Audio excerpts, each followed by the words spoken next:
Hello किसान में मैं हूं आपके साथ आदिति शर्मा। किसान भाइयों बहनों, आज है गुरुवार, यानी कि हेलो किसान में है पशुपालन का दिन। आज हम पशुपालकों के लिए बहुत ही अहम जानकारियां लेकर आए हैं। किस विषय पर आज हम उनको जागरूक करने वाले हैं, आइए सबसे पहले आपको जानकारी दे देते हैं। आज के हमारे इस कार्यक्रम में विस्तृत चर्चा होगी पशु बीमा कब, कैसे और लाभ। और एक और विषय है हमारे पास, यह है मुर्गी में होने वाली बीमारी एवं बचाव। बहुत ही महत्वपूर्ण विषय है दोनों ही। पशु बीमा कब, कैसे और क्या है इसके लाभ, और साथ ही मुर्गियों में होने वाली कौन सी बीमारियां हैं, कैसे कर सकते हैं आप बचाव। इन विषयों पर चर्चा करेंगे। कोई सवाल है आपके मन में, कोई जानकारी आप हासिल करना चाहते हैं तो बेझिझक हमारे टोल फ्री नंबर पर कॉल कीजिए। हमारे टोल फ्री नंबर है 1800-1130-60, 1800-1130-61। ये हमारे टोल फ्री यानी कि निःशुल्क नंबर है, जिस पर आप अगले 1 घंटे के दौरान कॉल करके अपनी सवाल हमसे पूछ सकते हैं, जिनके जवाब हमारे विशेषज्ञ आप तक जरूर पहुंचाएंगे। परिचय करवा देते हैं। इस वक्त हमारे साथ डॉक्टर ए.के. ग्रोवर मौजूद हैं स्टूडियो में। बता दें, ये पूर्व मुख्य प्रबंधक हैं ओरिएंटल इंश्योरेंस कंपनी में। डॉक्टर ग्रोवर, बहुत बहुत स्वागत है आपका। साथ ही आपको बता दें, इस वक्त हमारे साथ लाइव जुड़े हुए हैं डॉक्टर रोहित गुप्ता, जो असिस्टेंट प्रोफेसर हैं पशु विज्ञान कृषि विज्ञान केंद्र जालंधर, पंजाब में। डॉक्टर गुप्ता, आपका भी बहुत बहुत स्वागत है कार्यक्रम हेलो किसान में। थैंक यू जी, तो किसान भाइयों बहनों, बता दिया है हमने आपको कि आज हम किन विषयों पर चर्चा करने वाले हैं। पशु बीमा और मुर्गियों में होने वाली बीमारियों पर अहम विषय हैं। जानकारी आप हासिल करना चाहते हैं तो पता ही है आपको क्या करना है, आपको हमारे टोल फ्री नंबर पर फोन करना है। लेकिन शुरुआत में ही हम आपको बता दें कि जब भी आप हमें फोन करें, एक बात का जरूर ध्यान रखें कि आप अपनी टीवी की आवाज कम कर दें, क्योंकि आपकी टीवी की आवाज हम तक पहुंचती है, हम आपका जो सवाल है वो सही तरह से नहीं सुन पाते। और एक और बात है, आप नेटवर्क एरिया में आकर हमें कॉल करें। तो हम आपके कॉल्स का इंतजार कर रहे हैं। इसी के साथ हमारी चर्चा की यहाँ पर शुरुआत कर लेते हैं। डॉक्टर ग्रोवर का यहाँ पर रुख कर लेते हैं। पशु बीमा की बात करने वाले हैं हम। तो सबसे पहले डॉक्टर ग्रोवर, हमारे दर्शकों को आप समझाएं कि पशु बीमा कितना महत्वपूर्ण है। मैं आपके दर्शकों को ये बताना चाहता हूँ कि वैसे तो किसान शुरू से ही पशुपालन करते आ रहे हैं जी, लेकिन पिछले कुछ सालों में पशुपालन एक स्वतंत्र व्यवसाय के रूप में भी स्थापित हो रहा है। इसलिए पशुपालकों के लिए ज़रूरी है कि जो वो पशुओं का पालन कर रहे हैं वो उन्हें लाभप्रद हो।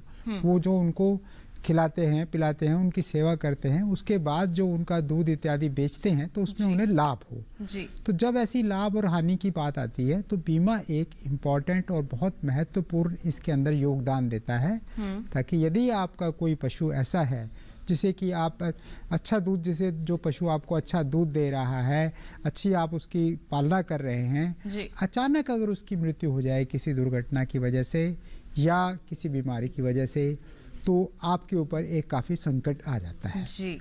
उस वित्तीय संकट से निपटने के लिए उसको पहले से ही ध्यान में रखते हुए अगर आप ऐसे पशु का बीमा करवा के रखें तो आपको थोड़ा बहुत प्रीमियम तो सालाना देना पड़ेगा जी, लेकिन आपकी सुरक्षा जो है वो काफी महत्वपूर्ण, जो एकदम से आर्थिक नुकसान होता है उससे बचाव यहाँ पर हो जाएगा। जिस तरीके से हम अपनी फसलों का बीमा करवाते हैं, हमारी जो हम अगर बात करें यातायात के साधन है, गाड़ी है, अगर हम कुछ मोटरसाइकिल ले रहे हैं उसका भी बीमा करवाते हैं, तो ऐसे में जरूरी है कि हम अपनी पशुओं का भी बीमा जरूर करवा लें। किस तरह की प्रक्रिया रहती है इसमें जानकारी देंगे आपको, लेकिन उससे पहले एक खास रिपोर्ट है हमारी, आइए उस पर नजर डाल लेते हैं।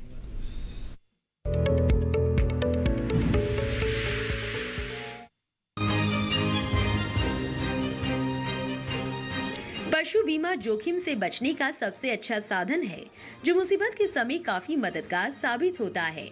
आजकल तो पशुधन भी काफी महंगा होता जा रहा है। ऐसे में पशु बीमा कराना फायदेमंद है। सरकार भी इसके लिए समय समय पर योजनाएं लाती रहती है। ऐसी ही एक योजना है पशु बीमा योजना, जो कि पशुपालकों के लिए किसी वरदान से कम नहीं है। पशु बीमा योजना का मकसद किसानों और पशुपालकों को पशुओं की मृत्यु के कारण हुए नुकसान से सुरक्षा देना है। किसानों को अपने पशु का बीमा करवाने के लिए अपने जिले के पशु चिकित्सालय में बीमा के लिए जानकारी देनी होती है। पशु डॉक्टर और बीमा कंपनी का एजेंट किसान के घर जाकर वहां पशु के स्वास्थ्य की जांच करता है। पशु के स्वस्थ होने पर एक हेल्थ सर्टिफिकेट जारी किया जाता है। पशु का बीमा करने के दौरान बीमा कंपनी द्वारा पशु के कान में टैग लगाया जाता है। किसान की उसके पशु के साथ एक फोटो ली जाती है। इसके बाद बीमा पॉलिसी जारी की जाती है। पशुपालकों को बीमित पशु की मृत्यु की सूचना 24 घंटे के अंदर देनी पड़ती है। पशुओं का बीमा ऑनलाइन भी करवाया जा सकता है। सबसे पहले आपको इसकी आधिकारिक वेबसाइट http:/dahd.nic.in पर जाना होगा। पशु का बीमा उसके बाजार में होने वाले अधिकतम मूल्य पर आधारित होता है। योजना के अधीन आने वाले पशुओं की मौत हो जाने पर पशु स्वामी को योजना की रकम बीमा कंपनी द्वारा दी जाएगी।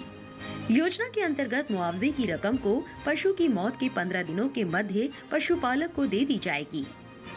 इस योजना से पशु की मौत हो जाने पर पशुपालक को ज्यादा नुकसान नहीं उठाना पड़ता। मुआवजे का भुगतान पशु के वर्तमान बाजार मूल्य पर किया जाता है। कुल मिलाकर पशु बीमा करवाकर आप खुद को भविष्य में होने वाले नुकसान से बचा सकते हैं।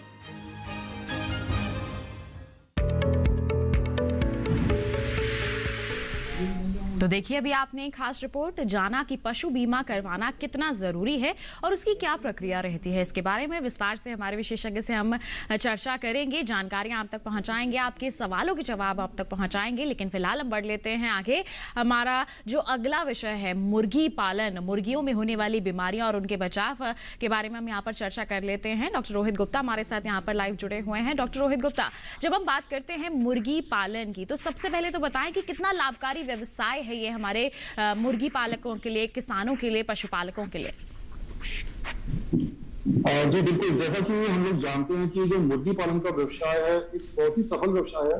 कम लागत में, कम पूंजी में, कम जगह पर और कम मेहनत पर हम लोग इसको, कोई भी फार्मर इसको स्टार्ट कर सकता है। बस विशेष ध्यान देने वाली जो बात है इसका रखरखाव जी। इसका मुर्गी की नस्ल का चयन, उसका जो दाने का प्रबंधन है और साथ ही साथ रोगों का प्रबंधन, ये बहुत ही महत्वपूर्ण हो जाते हैं। जब भी कोई भी इसमें चूक हो जाती है तो जैसे रोगों के प्रबंधन की हम बात करते हैं, तो जरा भी चूक हो जाती है तो मुर्गी को तुरंत ही संक्रामक बीमारियां घेर लेती हैं। इससे एक बहुत बड़ा नुकसान हो जाता है, क्योंकि जब भी मुर्गियों को कोई भी फार्मर रखता है तो वो झुंड में रखता है। यदि एक मुर्गी को कोई भी संक्रामक बीमारी हो जाती है तो वो सारे फ्लॉक में, सारे झुंड में फैल जाती है और इससे किसी भी किसान को बहुत बड़ी आर्थिक हानि हो जाती है। मुर्गियों की जो भी बीमारी होती है वो बहुत तरीके की होती है। जी, तो हम कह सकते हैं कि मुर्गी पालन एक बहुत ही अच्छा व्यवसाय है हमारे मुर्गी पालकों के लिए। अच्छी आमदनी ये लोग अर्जित कर सकते हैं, लेकिन बहुत जरूरी हो जाता है कि हम रखरखाव पर यहाँ पर ध्यान दें। और जैसे कि आज का हमारा विषय है मुर्गियों में होने वाली बीमारियों से बचाव सही समय पर कर लेना बेहद जरूरी है, क्योंकि हम एक ही बाड़े में बहुत सारी मुर्गियां रखते हैं तो एक मुर्गी से दूसरी मुर्गी तक उसका संक्रमण होना बहुत कम समय में हम कह सकते हैं कि हो जाता है। तो इसके लिए हमें जल्द से जल्द यहाँ पर बचाव के कार्य करने चाहिए। किस तरह की बीमारियां हैं जो हमारी मुर्गियों को यहाँ पर संक्रमित कर सकती हैं, जानेंगे हमारे विशेषज्ञ से। उससे पहले एक खास रिपोर्ट है, आइए आपको दिखा देते हैं।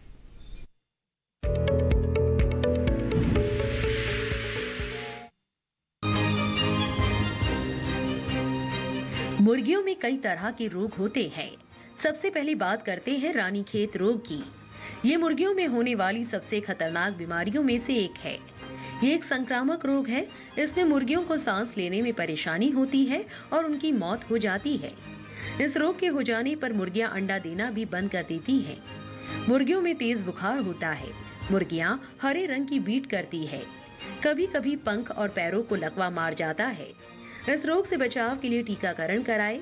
7 दिन, 28 दिन और 10 हफ्ते में मुर्गियों का टीकाकरण किया जाना सही रहता है। वहीं बर्ड फ्लू भी मुर्गियों में होने वाली एक घातक बीमारी है। अगर एक मुर्गी को ये संक्रमण हो जाए तो दूसरी मुर्गियां भी बीमार पड़ने लगती हैं। इस रोग के होने पर 3 से 5 दिनों के अंदर इसके लक्षण दिखने लगते हैं। मुर्गी के सिर और गर्दन में सूजन आ जाती है। अंडे देने की क्षमता कम हो जाती है। मुर्गियां खाना पीना बंद कर देती हैं और तेजी से मरने भी लगती हैं। बर्ड फ्लू का इलाज इस रोग से बचाव ही है। फाउल पॉक्स भी मुर्गियों में होने वाला एक रोग है। इसमें छोटी छोटी फुंसियां हो जाती हैं। इस रोग के होने पर आंखों से पानी बहने लगता है। सांस लेने में परेशानी होती है। मुर्गियां खाना पीना कम कर देती है। उनके अंडे देने की क्षमता में कमी आती है और मुंह में छाले पड़ जाते हैं। इस रोग से बचाव के लिए मुर्गियों में 6 से 8 हफ्तों में वैक्सीनेशन कराया जा सकता है। मैरिक्स भी मुर्गियों में होने वाला एक रोग है। ये बीमारी धीरे धीरे फैलती है और मुर्गियां कमजोर होने लगती है। मुर्गियों के बाहरी और अंदरूनी अंग बुरी तरह से प्रभावित होने लगते हैं। पैरों, गर्दन और पंखों को लकवा मार जाता है और मुर्गियां खाना भी सही तरह से नहीं खा पाती हैं। इस रोग से मुर्गियों को बचाने के लिए टीकाकरण करना चाहिए।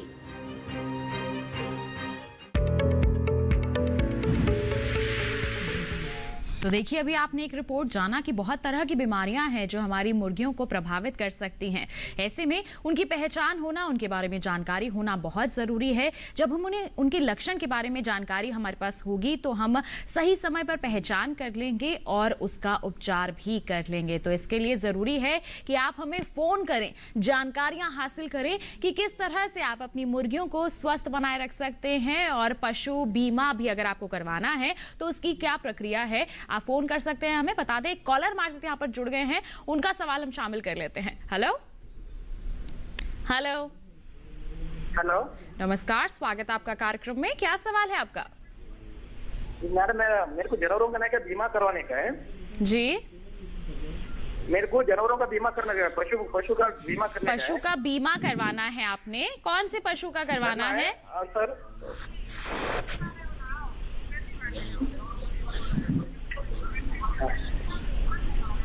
तो कहाँ पे संपर्क करना चाहिए? जी, तेलंगाना से बात कर रहे हैं डॉक्टर ग्रोवर। ये करवाना चाहते हैं अपने पशु का बीमा, तो कहाँ संपर्क कर सकते हैं? पशुओं के बीमा के लिए एजेंट से संपर्क करना पड़ता है। तो अगर आपको आसपास कोई एजेंट ना मिले तो भी कोई चिंता का विषय नहीं। जो आपका बैंक है, एजेंट होने के बाद से क्या करना पड़ेगा? जी, एजेंट कहाँ मिल सकते हैं इन्हें, वही ये जानकारी लेना चाहते हैं। तो अगर आपको कोई बीमा का नज़दीक एजेंट नहीं मिलता है, वैसे तो आजकल बीमा कंपनियों के हर छोटे बड़े गांव और शहर में दफ्तर हैं, फिर भी काम कर सकते हैं क्या उसमें एजेंट बल्कि? हाँ, कहाँ पर भी आप कोई भी ऑफिस में जा सकते हैं, इंश्योरेंस कंपनी के किसी भी ऑफिस में जा सकते हैं।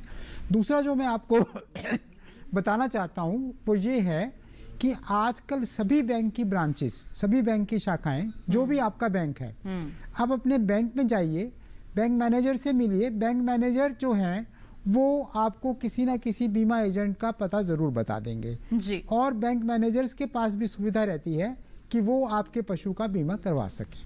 तो इसलिए बैंक मैनेजर से मिलना बहुत जो नजदीकी जो भी बैंक की शाखा है वहां पर जाकर भी ये संपर्क कर सकते हैं। बैंक ब्रांच आपके घर के आसपास जो भी है, आपके क्षेत्र में जो भी है, आप वहां पर जाके भी मैनेजर से मिल करके इसके बारे में जानकारी ले सकते हैं। वहां पर भी ये सुविधा उपलब्ध है। जैसे हमारे कॉलर ने पूछा कि वो पशुओं का बीमा करवाना चाहते हैं, तो डॉक्टर ग्रोवर आपसे जानना चाहेंगे कि कितने पशुओं का बीमा हो सकता है? एक पशुपालक अपने सारे पशुओं का बीमा करवा सकता है या फिर कोई सीमित संख्या रहती है? देखिए, आपके पास जितने पशु हैं उनमें से आपको चुनाव करना पड़ेगा कि मुझे किस पशु का बीमा कराना है जी। लेकिन इसका मतलब ये नहीं है कि आप उस पशु का बीमा कराएं जो बीमार है, जिसका लगता है आपको कि मर जाएगा।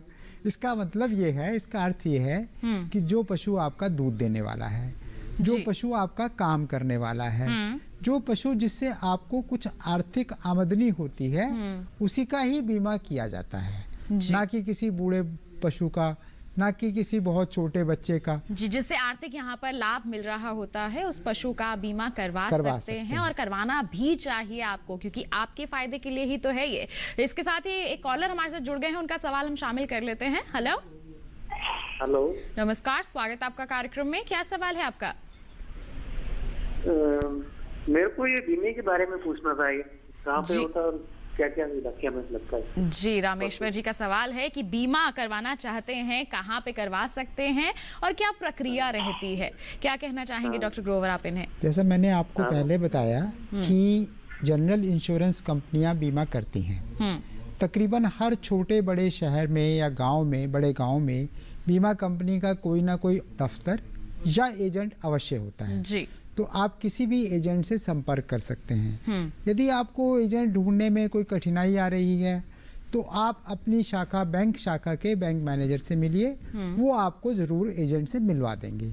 जहाँ तक पशु बीमा का सवाल है, अगर आप पशु चिकित्सालय में चले जाएंगे तो जो पशुओं के डॉक्टर हैं उन्हें भी बीमा की पूरी जानकारी रहती है जी। उन्हें भी बैंक बीमा के एजेंट का पता रहता है, तो वो भी आपकी मदद कर सकते हैं। इनमें से किसी ना किसी की मदद आपको लेनी पड़ेगी। जी, अगर एक साधन नहीं है तो अन्य कई विकल्प हैं हमारे पास। आप एजेंट के पास जा सकते हैं, आप चिकित्सालय जा सकते हैं पशुओं के, और साथ ही साथ बैंक तो अवेलेबल है ही, मौजूद है ही, आप वहां का भी रुख यहाँ पर कर सकते हैं। क्या प्रक्रिया रहती है इसकी जानेंगे हमारे विशेषज्ञ से, लेकिन यहाँ पर मैं रुक करना चाहूंगी डॉक्टर रोहित का पहले। डॉक्टर रोहित, आपने बताया कि हमारे जो मुर्गियां हैं उनमें अगर बीमारियां लग जाएं तो काफी नुकसान हो जाता है। ऐसे में कौन कौन सी मुख्य बीमारियां हैं जो हमारी मुर्गियों को प्रभावित करती हैं, उनकी सेहत को हानि पहुंचाती हैं? जो मुख्य बीमारी की हम लोग बात करें तो 2 प्रकार की मुख्य बीमारियां होती हैं। एक बीमारी वायरस से फैलती है, विषाणु बोलते हैं जिनको जी। और एक जो बीमारी होती है, एक टाइप की बीमारी होती है जो जीवाणु बैक्टीरिया से फैलती है जी।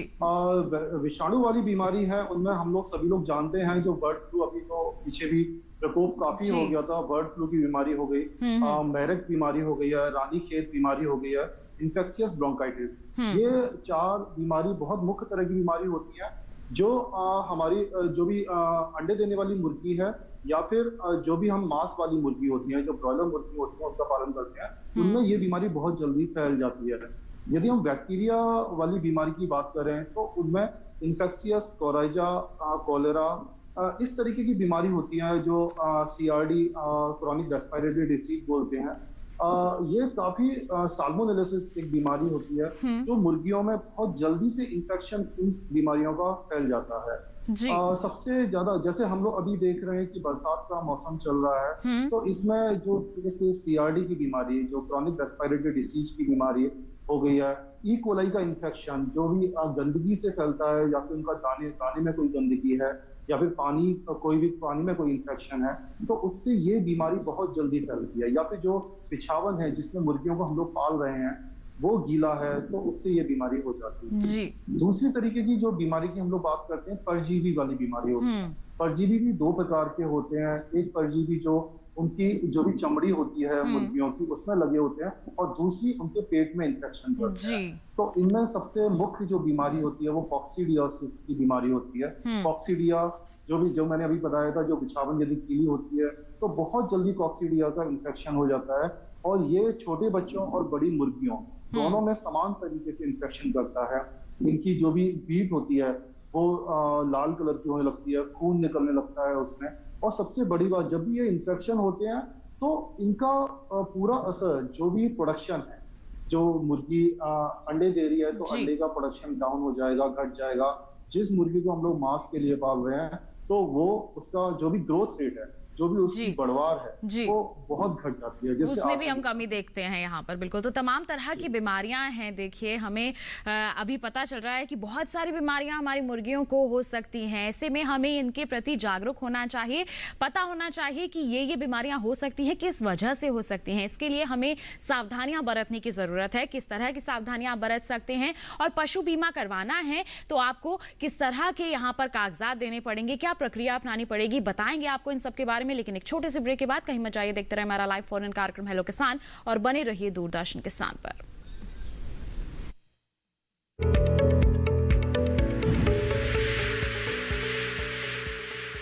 अरे भाई, सुना नहीं क्या? KCC ने किसानों का जिंदगी बदल दिया है। देश के छोटे किसान 1,60,000 रुपए तक का कर्ज बिना किसी गारंटी को ले पाएंगे। ब्याज खोरों से भी पीछा छुटा। मैं तो जैविक खेती का पूरा सामान मंगा लिया। KCC का भी कोई दबाव नहीं है। ब्याज चुकाने के लिए पूरा 1 साल मिलता है। समय पर भुगतान करने पर केवल 4% के सालाना ब्याज पे लोन मिल गया मुझे। अपना आधार कार्ड, लेटेस्ट फोटो और जमीन के कागजात लेके अप्लाई करो बस। और नामांकन भरने के लिए जेब भी ढीली नहीं करनी पड़ी।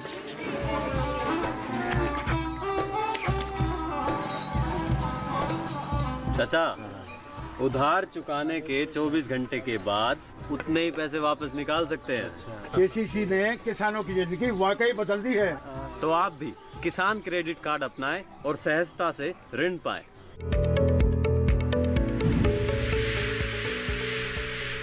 ब्रेक के बाद आप सभी का फिर से स्वागत है हमारे लाइव फोन इन कार्यक्रम हेलो किसान में। आज हम चर्चा कर रहे हैं पशु बीमा कब, कैसे और लाभ, साथ ही मुर्गियों में होने वाली बीमारियों और उनके बचाव के बारे में। कोई सवाल है आपके मन में, जानकारी आप हासिल करना चाहते हैं तो बेझिझक हमारे टोल फ्री नंबर पर कॉल करके अपने सवाल पूछिए। विशेषज्ञ हमारे साथ मौजूद हैं, आपके सवालों के जवाब आप तक जरूर पहुंचाएंगे, आपको जागरूक यहाँ पर जरूर किया जाएगा। तो लगातार हम यहाँ पर चर्चा कर रहे हैं कि पशु बीमा अगर करवाना है तो किस तरह से हमारे किसान कर सकते हैं, कहां उनको संपर्क करना है। तो ऐसे में डॉक्टर ग्रोवर मैं आपसे जानना चाहूंगी, आपने बता दिया कि हमारे जो पशुपालक हैं वो कहां संपर्क कर सकते हैं और किस तरह से यहां पर उन्हें चयन करना है पशु का। अब क्या प्रक्रिया रहती है, मतलब किसी तरह की कोई जानकारी उनको देनी होती है, कोई दस्तावेज देना होता है, इस पर क्या कहेंगे, क्या कहना चाहेंगे डॉक्टर ग्रोवर? पशुओं का बीमा करने के लिए जो 2-3 महत्वपूर्ण चीज़ें आवश्यक हैं वो मैं आपको बता देता हूँ। जैसे एक तो पशु का स्वास्थ्य, कि क्या पशु बीमा करवाते समय बिल्कुल स्वस्थ है जी, उसकी उम्र कितनी है। दूसरा, पशु की कीमत कितनी है, क्योंकि पशु की कीमत के हिसाब से ही उसका बीमा किया जाएगा जी। उसी हिसाब से उसकी किस्त बनेगी साल की, और उसी हिसाब से अगर कोई मौत हो जाती है पशु की तो उसका मुआवजा दिया जाएगा जी। तो ये 2 महत्वपूर्ण चीज़ें हैं। तीसरी महत्वपूर्ण चीज़ है कि पशु को आइडेंटिफाई करना, उसकी पहचान करना। तो सबसे पहले हम लेते हैं कि पशु का स्वास्थ्य जी। तो पशु के स्वास्थ्य के लिए पहले तो उसकी उम्र जान ले। जैसे एक गाय है दूध देने वाली, तो उसका बीमा हम आमतौर पर 3 साल से 8 साल की उम्र तक का करते हैं जी। तो पशु की उम्र अगर इस बीच में होगी, इस दौरान में होगी तो बीमा होगा, अगर 8 साल से ज़्यादा होगी तो नहीं हो पाएगा। इसी तरह से अगर भैंस है तो 3 साल से 12 साल तक जी। इसी तरह से अन्य जानवर भी तकरीबन इसी उम्र के बीच में बीमे किए जाते हैं जी। तो उसके बाद जो एक गांव का डॉक्टर है, पशु चिकित्सक है सरकारी, उससे हम पशु के स्वास्थ्य का प्रमाण पत्र लेते हैं कि आज की डेट में जब हम उसका इंश्योरेंस कर रहे हैं, क्या पशु में कोई बीमारी तो नहीं है। माफ कीजिएगा डॉक्टर ग्रोवर, आपको यहाँ पर रोक रही हूँ। आयु के बारे में आपने बता दिया, स्वास्थ्य की जांच यहाँ पर करवाना बहुत जरूरी है, इसके बारे में मैं आपसे जानकारी लूंगी। कॉलर हमारे साथ यहाँ पर जुड़ गए हैं, पहले उनका सवाल शामिल कर लेते हैं। मध्य प्रदेश से हमारे साथ इस वक्त शैलेंद्र जी फोन लाइन पर हैं। हेलो हेलो हेलो, नमस्कार, स्वागत आपका कार्यक्रम में। क्या सवाल है आपका? शैलेंद्र जी अपना सवाल पूछिए। करवाना है जानवरों का। बीमा आपको करवाना है? जी मैडम। किसका बीमा करवाना है? गाय जी? मैडम मवेशियों का बीमा करवाना है जी। तो इसके बारे में आप क्या जानकारी हासिल करना चाहते हैं?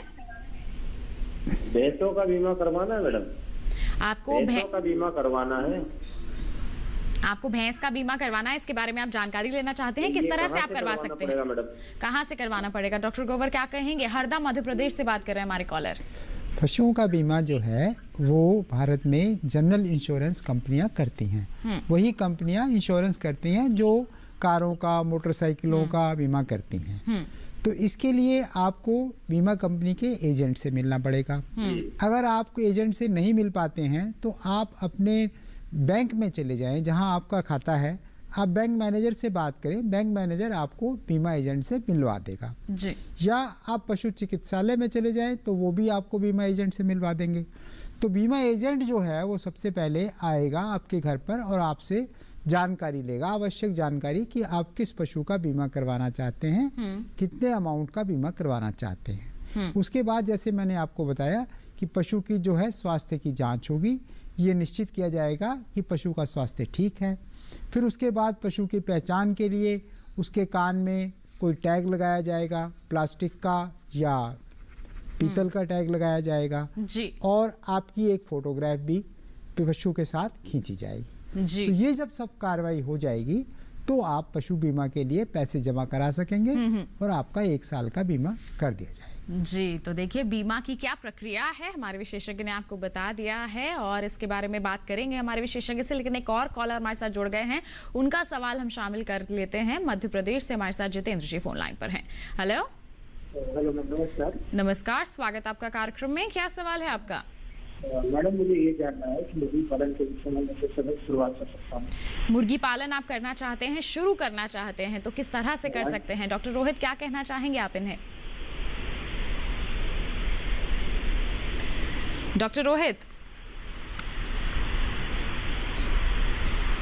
मुर्गी पालन के बारे में जानकारी लेना चाहते हैं हमारे कॉलर, क्या कहना चाहेंगे आप इन्हें कि किस तरह से शुरुआत कर सकते हैं?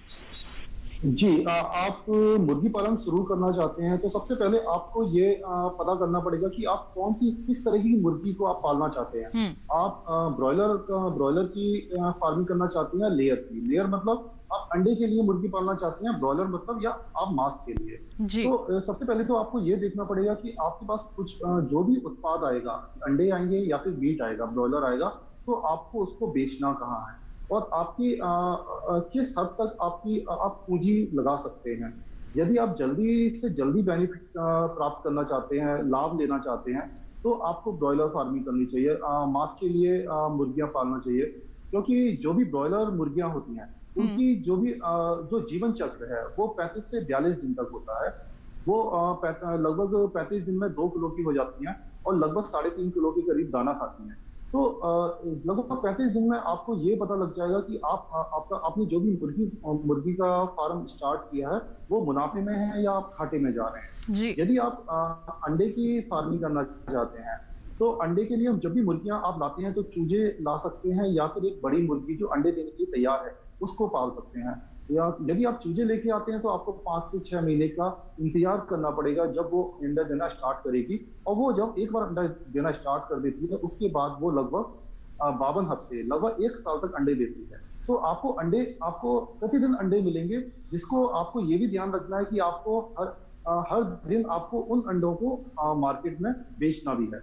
तो ये आपको दोनों पहलू देखने पड़ेंगे जब भी आप कोई भी प्लान कर रहे हैं मुर्गी फार्म को स्टार्ट करने के। जी, तो देखिए किस तरह से आपको तैयारियां करनी है, किन बातों का ध्यान रखना है मुर्गी पालन की शुरुआत करते समय, हमारे विशेषज्ञ ने आपको बता दिया है। एक और कॉलर हमारे साथ जुड़े हुए हैं, जान लेते हैं क्या है उनका सवाल। Hello hello hello Krishna Gopal ji, स्वागत है आपका कार्यक्रम में, अपना सवाल पूछिए।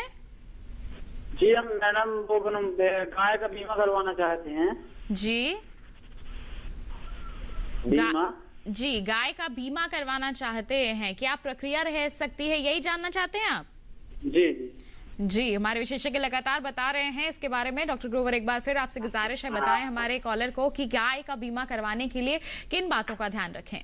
जैसा कि मैंने आपको पहले बताया कि सबसे पहले आपको बीमा एजेंट से संपर्क करना पड़ेगा। तो यदि आपके संपर्क में कोई बीमा एजेंट है तो बहुत अच्छी बात है, ये वरना बैंक की ब्रांच में जाकर के या पशु चिकित्सालय में जाकर के आप उनको बताइए और वो आपका संपर्क किसी बीमा एजेंट से करवाएंगे। दूसरी बात ये है कि आपकी गाय की उम्र जो है वो 3 साल से 8 साल के बीच में हो और वो दूध देने वाली गाय हो। उसके बाद आपको पशु चिकित्सक से अपनी गाय का एक स्वास्थ्य प्रमाण पत्र लेना पड़ेगा कि गाय जो है वो स्वस्थ हालत में है जी। और साथ ही साथ उसके कान में एक पहचान चिन्ह यानी कि टैग लगाना पड़ेगा ताकि उसकी पहचान हो सके जी। फिर आपकी फोटो खींच करके जो पशु चिकित्सक जो बीमा एजेंट है वो आपसे प्रीमियम की राशि ले लेगा और आपको रसीद दे देगा। तो यही सिंपल सी इसमें कार्यवाही है, प्रक्रिया है। प्रक्रिया है, जैसे आपने जिक्र किया कि पूरी प्रक्रिया होने के बाद जानकारी दे दी जाएगी कितना प्रीमियम लेना है। क्या प्रीमियम इसमें निश्चित होता है या फिर अलग अलग पशु के लिए अलग अलग यहाँ पर रखा गया है प्रीमियम राशि? ये एक बहुत महत्वपूर्ण बात है कि किसी पशु का अगर हम बीमा करवा रहे हैं तो हमें कितना प्रीमियम देना पड़ेगा।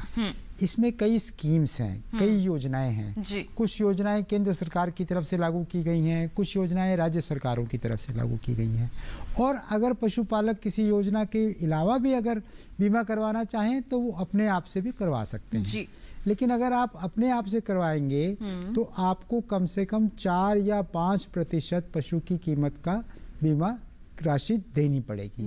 जैसे सब मान लीजिए आपकी पशु की कीमत जो है वो 50,000 रुपए है, तो ऐसी सूरत में आपको हर साल 2,000 से 2,500 रुपए देने पड़ सकते हैं जी। तो इससे अच्छा ये है कि आप राज्य सरकार की या केंद्र सरकार की चलाई जा रही योजना के बारे में पता करें। अगर कोई योजना आपके क्षेत्र में चल रही है तो हो सकता है आपको आधे मूल्य में ही वो बीमा उपलब्ध हो जाए। जी, जैसे फसलों का होता है कि आधी राशि सरकार द्वारा वहन की जाती है, ऐसे में आप पता कीजिए आपके क्षेत्र में अगर कोई राज्य सरकार द्वारा योजना चलाई जा रही है तो आपको प्रीमियम की थोड़ी राशि आपको देनी होगी, थोड़ा सा जो भार है वो हमारी सरकार द्वारा, राज्य सरकार द्वारा यहाँ पर वहन किया जाएगा। लेकिन इसके बारे में आपको जानकारी हासिल करनी होगी। जो भी आपके बीमा एजेंट हैं, जो भी बैंक मैनेजर के पास आप जा रहे हैं, इसके बारे में आप जरूर जानकारी ले लें अपने क्षेत्र के अनुसार। इसके साथ आइए बढ़ते हैं आगे, डॉक्टर गुप्ता का यहाँ पर रुक करते हैं। डॉक्टर गुप्ता, अभी आपने जिक्र किया था बर्ड फ्लू के बारे में, बहुत हमने इसके प्रकोप देखा था हमने पिछले कुछ दिनों की अगर हम बात कर लें, तो इससे बचाव के लिए हमारे मुर्गी पालकों को आप क्या सलाह देना चाहेंगे? जी, अभी हमने पीछे बर्ड फ्लू का प्रकोप देखा हुआ है। मुर्गी पालन जो भी कर रहे थे उनको काफी आर्थिक हानि हुई है बर्ड फ्लू के आने से। जो भी बर्ड फ्लू की बीमारी है ये एक इन्फ्लुएंजा वायरस से होती है, तो इसका संक्रमण जो है वो काफी तीव्र गति से फैलता है। एक फार्म में यदि आ जाती है तो उसके एरिया का मतलब चारों तरफ जो भी फार्म होंगे उसमें निश्चित तौर पर ये बीमारी फैल जाएगी यदि अच्छी तरह से बायोसिक्योरिटी, जो जैविक प्रबंधन है वो नहीं किए गए हैं। इसलिए जो बर्ड फ्लू की बीमारी है, जैसे हम लोग पीछे ही देख रहे हैं, एक तरीके की महामारी है। हम लोग कोरोना के पीरियड में निकले ही हैं, हम लोग महामारी को समझ सकते हैं कि एक दूसरे से कितनी जल्दी फैलती है और कितना नुकसान कर देती है।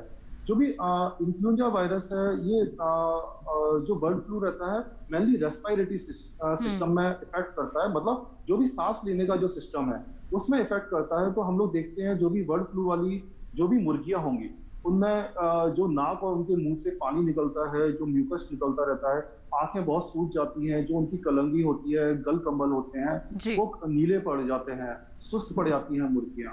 और सबसे बड़ी बात यह है जो मुर्गियां और काफी तीव्र गति से इनकी मृत्यु होने लगती है। तो मृत्यु दर देखते हैं जब भी कभी भी किसी फार्म में ये वाली बीमारी आ जाती है तो 50 से लेके 90% तक हम लोग मृत्यु दर देखते हैं मुर्गियों में, जो बहुत ही एक घातक बीमारी होती है। तो सबसे इसका कोई भी इलाज नहीं होता है। जैसे मैंने बताया था कि ये बीमारी वायरस से होती है, तो इसका एक इलाज करना बड़ा मुश्किल हो जाता है। तो इसलिए बचाव ही इसका इलाज है। यदि हम लोग बचाव कर लेते हैं, यदि किसी भी फार्मर ने यदि वैक्सीनेशन, जो भी टीकाकरण और भी बीमारियों के कराए होंगे, जो रानीखेत की बीमारी हो गई और भी इन्फेक्शियस ब्रोंकाइटिस आईवी की बीमारी हो गई, इनका वैक्सीनेशन यदि कराया हुआ हो तो इससे बचाव हो सकता है, जो भी इन्फ्लुएंजा वायरस से। तो बर्ड फ्लू से इस तरीके से बचा जा सकता है। तो इन्फ्लुएंजा का इलाज की हम नौबत आने ही ना दें, क्योंकि ये संभव थोड़ा सा मुश्किल है। तो ऐसे में आप बचाव जरूर कर लें, टीकाकरण यहाँ पर जरूर करवा लें। अपने मुर्गियों को किस तरह से और सेहतमंद आप रख सकते हैं और अपनी पशुओं का बीमा करवाना है तो और किन बातों का ध्यान रखने की जरूरत है बताएंगे आपको, लेकिन एक छोटे से ब्रेक के बाद कहीं मत जाइए, देखते रहे हमारा लाइव फोन इन कार्यक्रम हेलो किसान और बने रहिए दूरदर्शन किसान पर।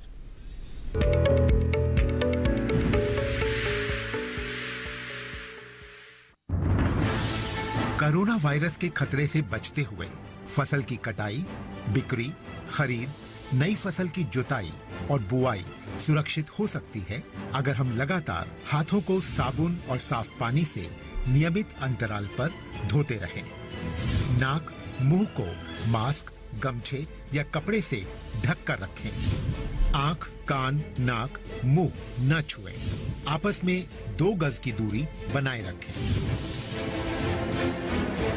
मास्क और 2 गज की दूरी के मंत्र को अभी हमें छोड़ना नहीं है। फसलों की बुवाई एवं कटाई करते समय आपस में कम से कम 2 गज की दूरी बनाए रखें। फसल की कटाई करने के बाद छोटे छोटे ढेरों में इकट्ठा करें। कृषि के औजारों की समय समय पर सफाई करें। एक दूसरे के साथ औजारों की अदला बदली न करें। श्रमिकों के शौचालयों और हाथ धोने की जगह की ठीक से सफाई जरूरी है। बुआई, कटाई एवं मड़ाई के दौरान इस बात का ध्यान रखें कि इन स्थानों के आसपास कोई थूके नहीं। कंबाइन, हार्वेस्टर, थ्रेशर, जुताई और बुआई की मशीनों को इस्तेमाल से पहले साफ करें। मशीनों के इस्तेमाल से पहले और इस्तेमाल के बाद हाथ साबुन से साफ करें। वाहनों, बोरियों, थैलियों और पैकिंग के दूसरे सामान की साफ सफाई पर भी खास ध्यान दें। खरीद केंद्र पर आने से पहले किसानों एवं श्रमिकों की जांच। खरीद केंद्रों पर भीड़ न लगाएं एवं किसानों को बारी बारी से बुलाएं। गोदामों पर खरीदी हुई फसल को लेने में शीघ्रता करें ताकि किसानों एवं श्रमिकों को रुकना ना पड़े। कोरोना के खतरे से बचाव और अधिक जानकारी के लिए आरोग्य सेतु ऐप डाउनलोड करें। देश में खाद्य सुरक्षा के ये सिपाही भोजन की निरंतर उपलब्धता को सुनिश्चित करते हैं। किसान स्वस्थ रहें तभी हम कोरोना वायरस से जीत पाएंगे, आगे बढ़ पाएंगे। किसान सबल, देश प्रबल।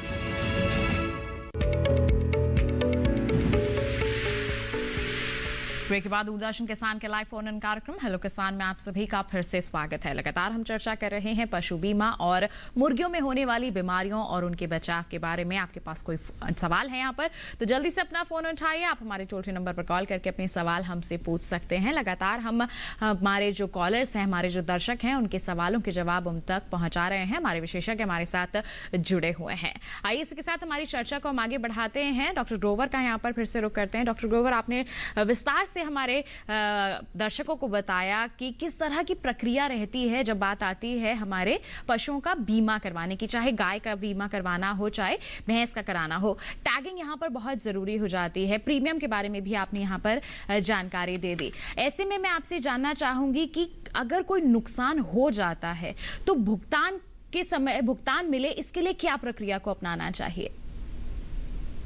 देखिए, पशु का बीमा हम करवाते हैं, अगर कोई नुकसान हो जाए तो उसकी समय पर भरपाई हो, इसलिए बीमा के बाद मुआवजा मिलना बहुत आवश्यक है जी। इसके लिए किसान को क्या सावधानी बरतनी है वो मैं आपको बताना चाहूंगा। सबसे पहले तो ये देखें कि अगर पशु की मृत्यु होती है तो तुरंत उसकी सूचना आप बीमा एजेंट को, बीमा कंपनी के दफ्तर को या पशु चिकित्सक को या बैंक को दें, ताकि वो फोन पे भी दे सकते हैं या फिर कुछ लिखित उनको जानकारी देनी होगी। फोन पर दे दें, चाहे लिखित जानकारी दे दें, लेकिन कम से कम कई जगह पर टोल फ्री नंबर भी हैं, तो टोल फ्री नंबर पर भी जानकारी दे सकते हैं, लेकिन जानकारी तुरंत में अवगत करवा देना यहाँ पर बहुत जरूरी है जी। पहला स्टेप ये है। दूसरा स्टेप ये है कि पशु को मरने के बाद दबाएं नहीं, पहले उसका पशु चिकित्सक द्वारा पोस्टमार्टम करवाएं जी। तो उसके लिए आप पशु चिकित्सक को बुलाएं, वो आपके पशु का पोस्टमार्टम करेगा, एक डेथ सर्टिफिकेट देगा कि पशु की मृत्यु हो गई है और साथ में ये भी बताएगा कि किन कारणों से किस वजह से मृत्यु हुई है जी। उसके साथ ही वो ये भी बताएगा कि पशु के कान में क्या पहचान चिन्ह लगा हुआ था जी। तो ये आपकी जिम्मेवारी है कि आप देखें कि आपके पशु के कान में जो पहचान चिन्ह शुरू में लगाया गया था वो रहे, ऐसा ना हो कि वो गिर जाए और आप उसकी सूचना ना दें और बाद में जब पशु मर जाए तो फिर आप बताएं कि जी वो तो पिछले हफ्ते ही गिर गया था जी। तो ऐसे में भुगतान राशि हासिल करना बहुत मुश्किल हो जाएगा। हो जाएगा। तो इसलिए जरूरी है कि पशु के कान में वो जो छल्ला लगाया गया है, जो टैग लगाया गया है, वो जरूर रहे। तो ये दो चीजें आवश्यक हैं, एक तो पशु की मृत्यु का कारण और दूसरा पशु की पहचान।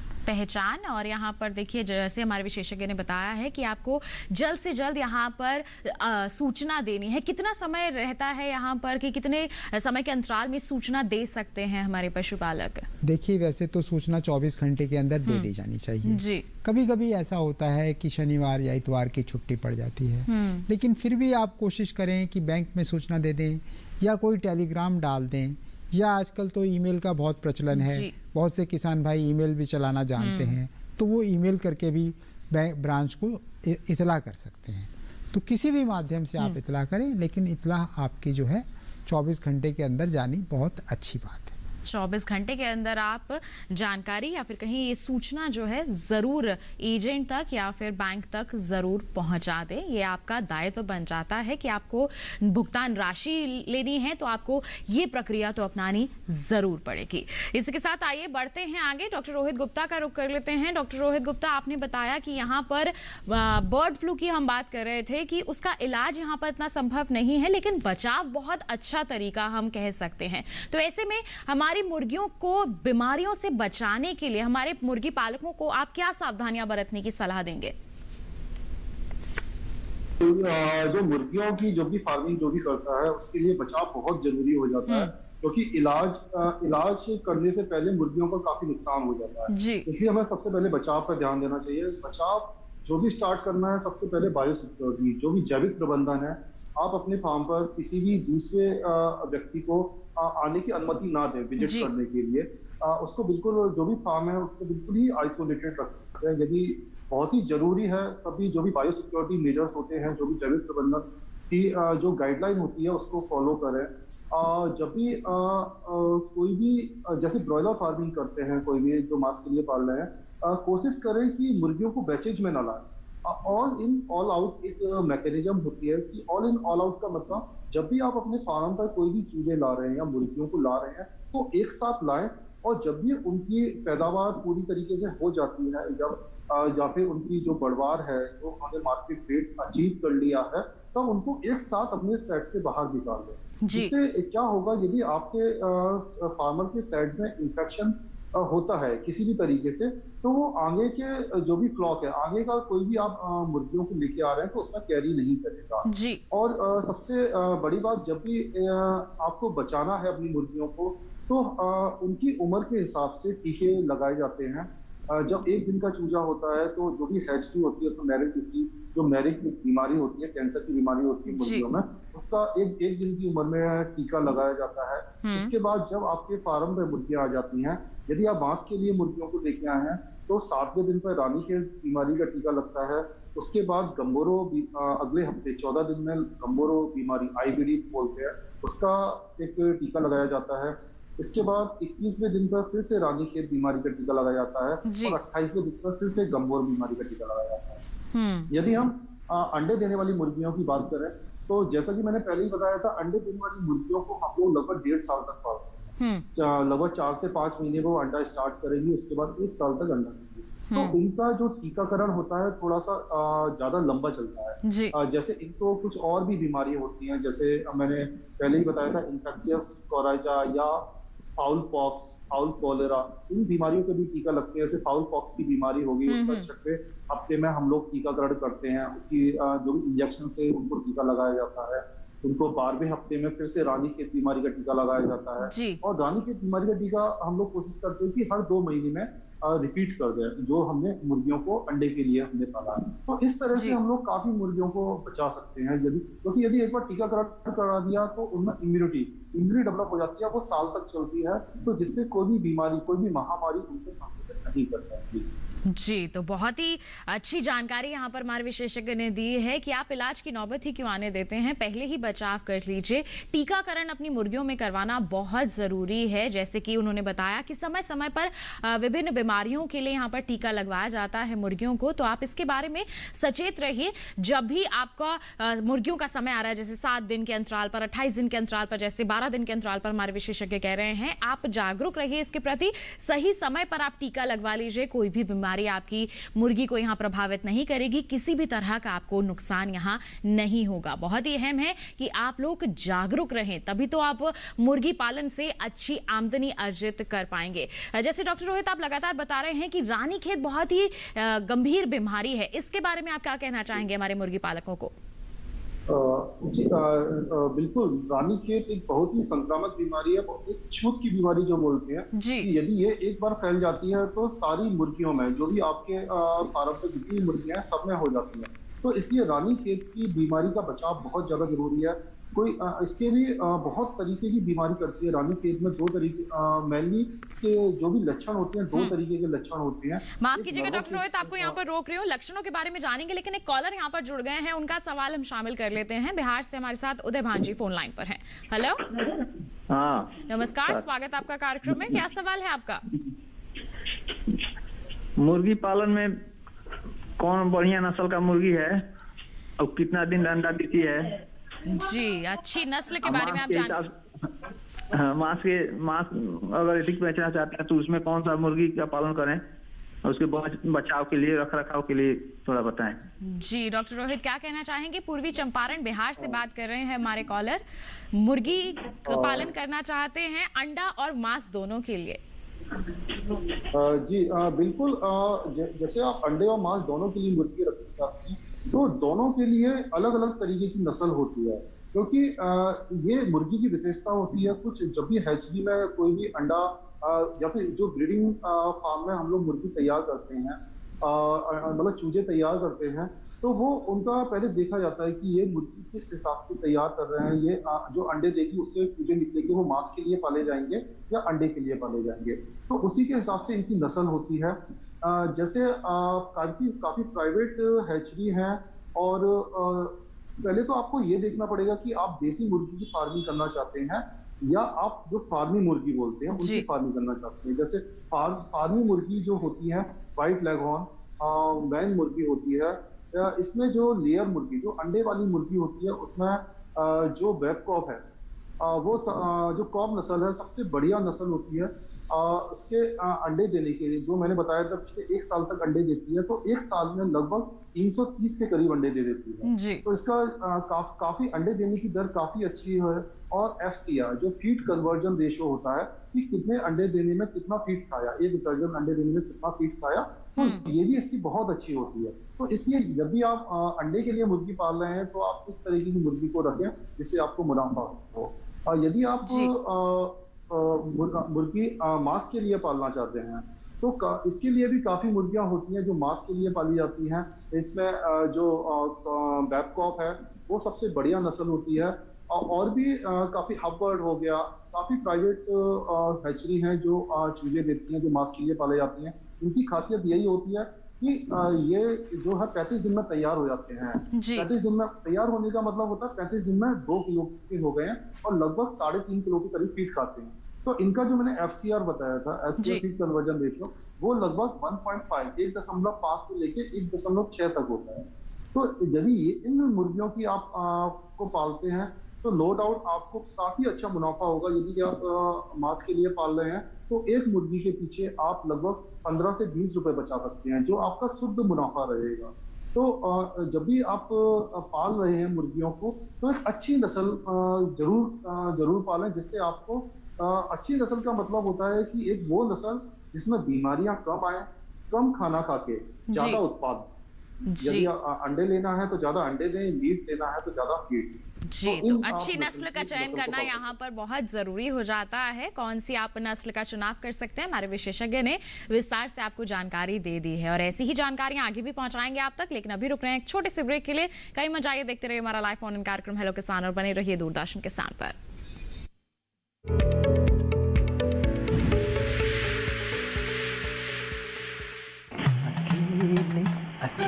अरे वाह भैया, अकेले अकेले।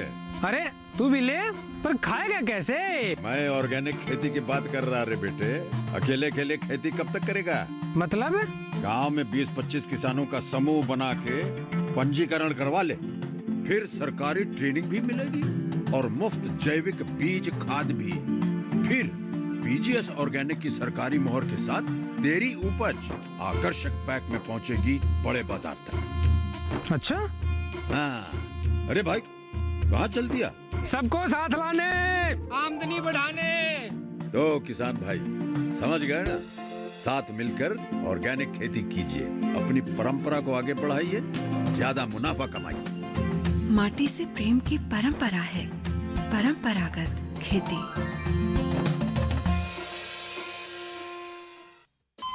अरे सुन तो।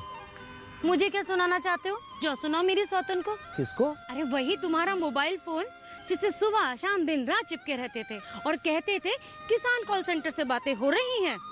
अच्छा ये बात है। हाँ, क्यों? क्या हुआ? अब बात नहीं होती क्या? अब तो झट से बात हो जाती है। ऐसा क्या? हाँ, अब तो ज्यादा लाइनें और खास तकनीक के कारण खेती के माहिरों से तुरंत बात हो जाती है। और अगर कभी लाइन व्यस्त हो तो अपनी समस्या फोन पर रिकॉर्ड करा दो, वहाँ से फोन आ जाता है और समस्या की हल का मैसेज भी आ जाता है। ये देखो आ गया। अरे वाह, इसका मतलब इंतजार की घड़ी अब खत्म। हाँ। तभी मैं सोचूं कि आजकल मुझ पर इतना प्यार क्यों आ रहा है। कृषि संबंधी समस्याओं का अपनी भाषा में तुरंत हल पाने के लिए पूरे भारत में किसी भी फोन से हेल्पलाइन नंबर पर संपर्क करें। किसानों का दोस्त किसान कॉल सेंटर।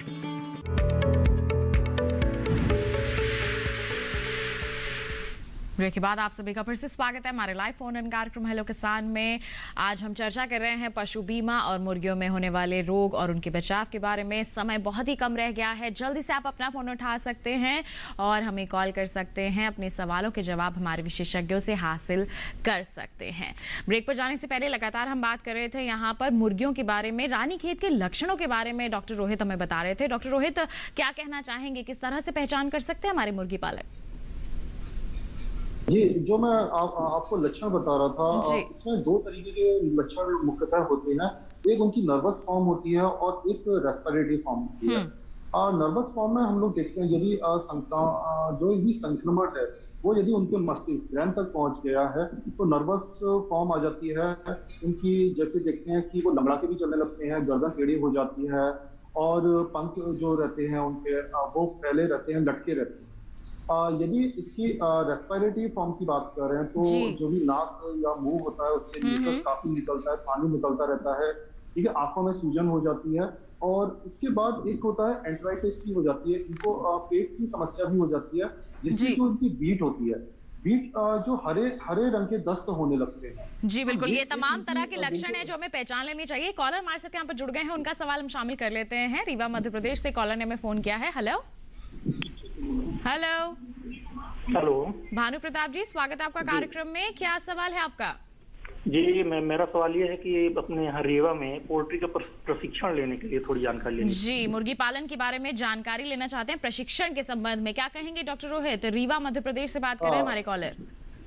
जी, देखिए, यदि आप प्रशिक्षण लेना चाहते हैं तो आप मतलब पहले तो आप ये डिसाइड कर लीजिए कि आपको किस तरीके की मुर्गी पालन का प्रशिक्षण लेना है। जी।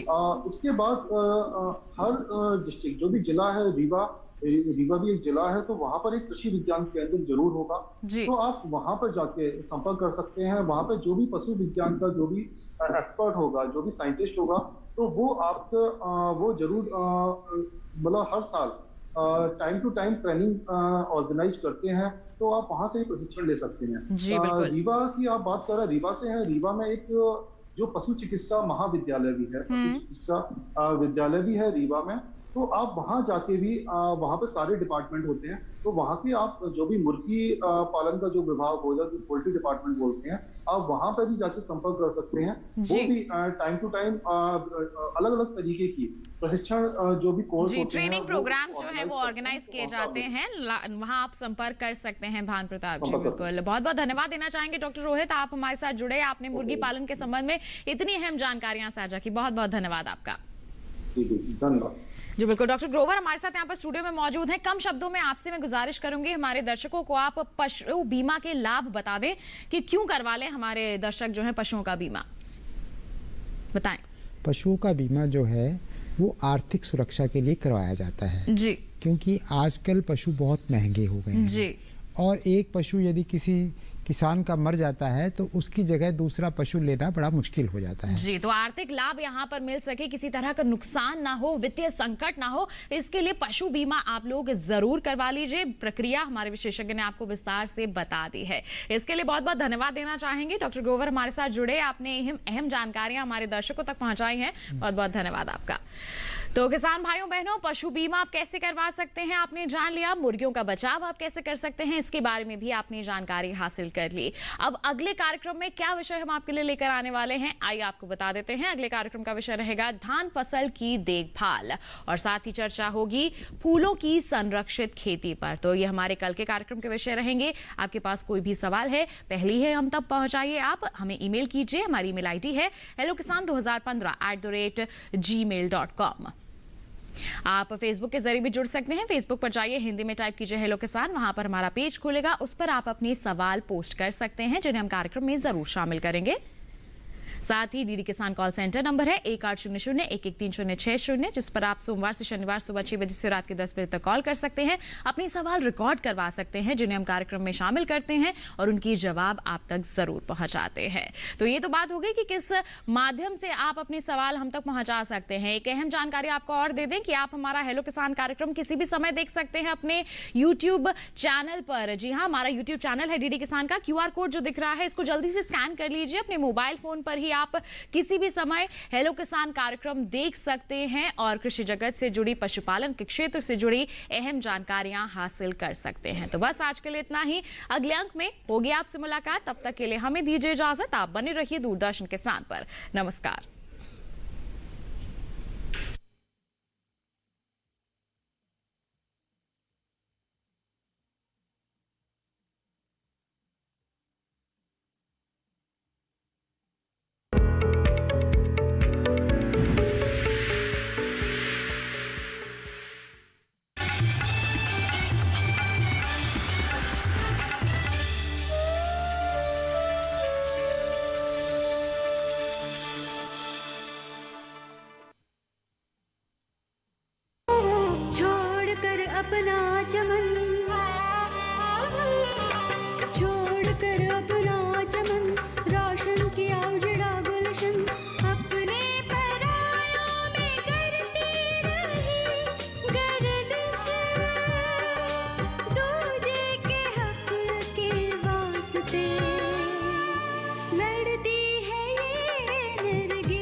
विश्वास रखा है इसमें,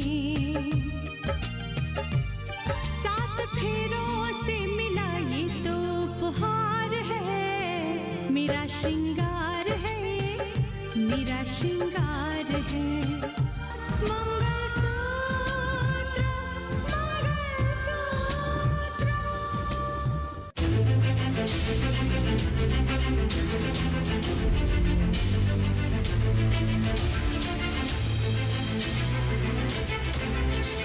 मन की बात। माननीय प्रधानमंत्री श्री नरेंद्र मोदी भारत की जनता से साझा करेंगे अपने मन की बात रविवार 26 सितंबर सुबह 11 बजे। आप भी माननीय प्रधानमंत्री के मन की बात का हिस्सा बन सकते हैं। इसके लिए आप अपने सुझाव 24 सितंबर तक टोल फ्री नंबर 1800-117800 पर रिकॉर्ड कर सकते हैं या माईगॉव के ओपन फोरम में पोस्ट कर सकते हैं। तो याद रखें, रविवार 26 सितंबर सुबह 11 बजे मन की बात।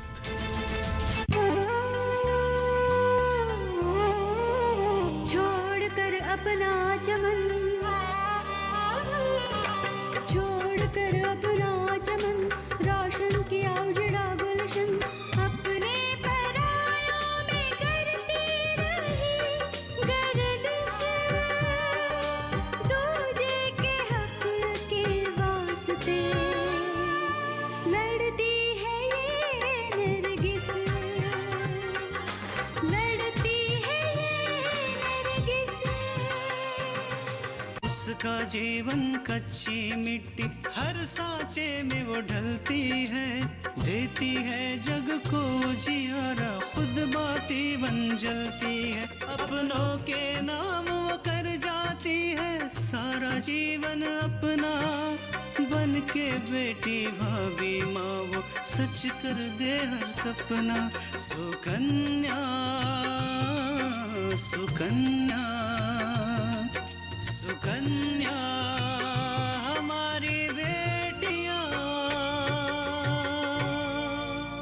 इतिहास लिखा है इसमें, कुछ खास छिपा है इसमें, मर्यादा है कोई वादा है, विश्वास रखा है इसमें,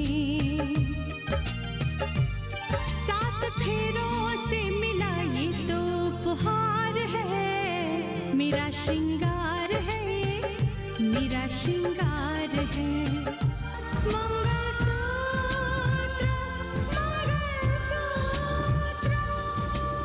अगर माँ बाबा को ये बात पता चली तो वो कभी नहीं माने। तो आप क्या चाहते हो?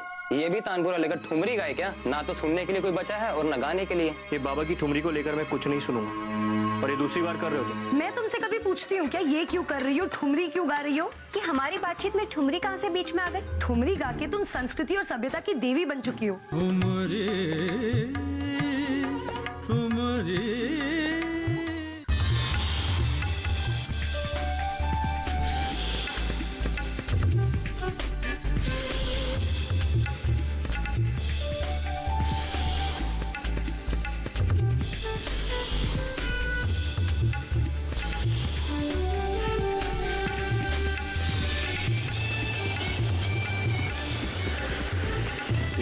साथ बदलते भारत की शान।